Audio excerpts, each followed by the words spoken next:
tambang 4 perusahaan di luar PT GAP.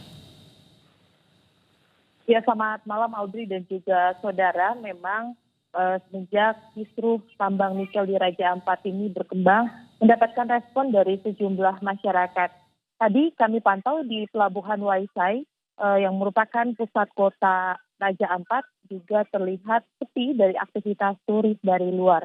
Biasanya pada momen seperti ini aktivitas masyarakat atau turis dari luar itu ramai berkunjung dari Sorong ke Raja Ampat, namun kali ini terlihat sepi.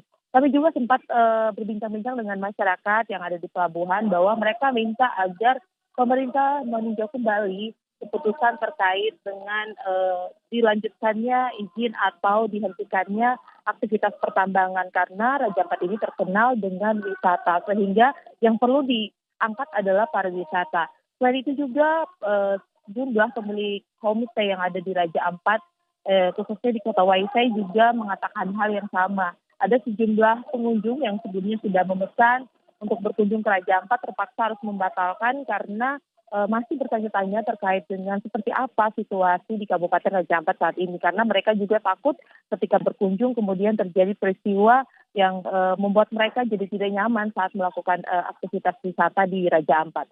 Selain itu juga tadi kami sempat meninjau sejumlah pusat kota di Raja Ampat sendiri, khususnya di Waisai juga terlihat sepi dari aktivitas wisatawan. Kebanyakan kami hanya melihat warga lokal yang beraktivitas.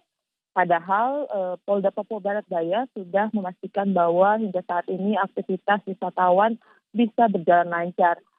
Polda juga akan melakukan pendekatan dengan masyarakat untuk memberikan edukasi kepada mereka agar mereka dapat memahami tentang kebijakan pemerintah. Selain itu juga ada tanggapan dari nelayan bahwa mereka berharap agar aktivitas pertambangan nikel ini dihentikan karena berpengaruh terhadap pendapatan mereka, Audrey.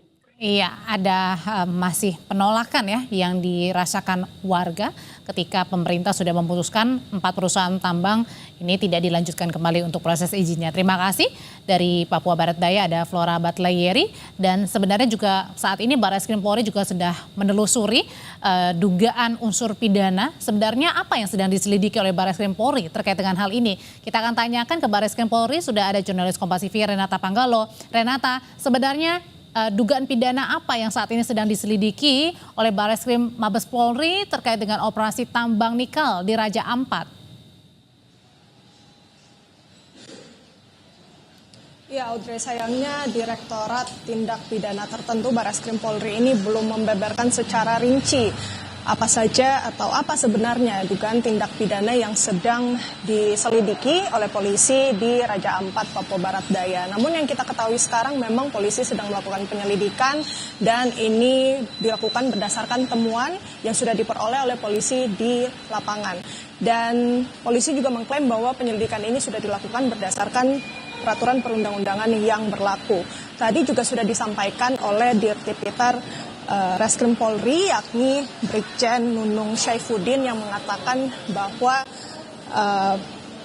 aktivitas pertambangan yang dilakukan ini sudah pasti menimbulkan kerusakan lingkungan. Namun memang ada beberapa hal yang harus dilakukan oleh pengusaha, termasuk dengan reklamasi dan prosedur-prosedur lainnya untuk menjaga lingkungan dan juga ekosistem di wilayah konsesi perusahaan. Dan ada kemungkinan juga, Audrey dan juga saudara, bahwa dengan pernyataan yang disampaikan oleh Brigjen Nunung tadi ini mungkin juga yang sedang diselidiki.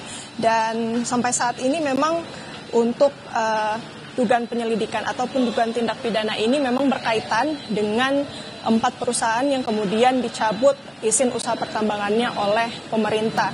Jadi memang kemarin pemerintah sudah mencabut izin usaha pertambangan dari 4 perusahaan ini dengan serangkaian pertimbangan yang sudah dilakukan melalui evaluasi yang dilakukan di tingkat kementerian, dan pada akhirnya pemerintah untuk memutuskan mencabut izin usaha pertambangan ini.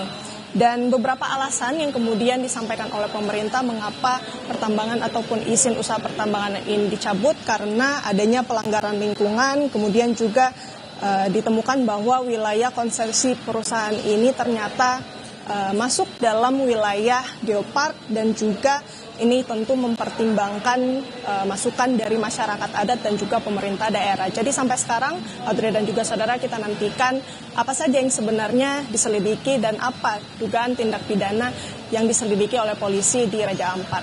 Audrey. Iya, Renata, terima kasih untuk laporannya dari Barreskrim Mabes Polri, dan sebelumnya ada Flora Batlayeri melaporkan dari Papua Barat Daya. Nah, tadi memang ternyata ada dua fokus saat ini yang sedang dilakukan oleh pemerintah. Yang pertama sudah dilakukan, yakni adalah mencabut izin 4 usaha pertambangan tambang ilegal begitu di luar dari PT GAK, dan satu sisi lain saat ini Barreskrim Polri tengah menelusuri dugaan unsur pidananya. Bukan berdasarkan laporan tapi berdasarkan temuan.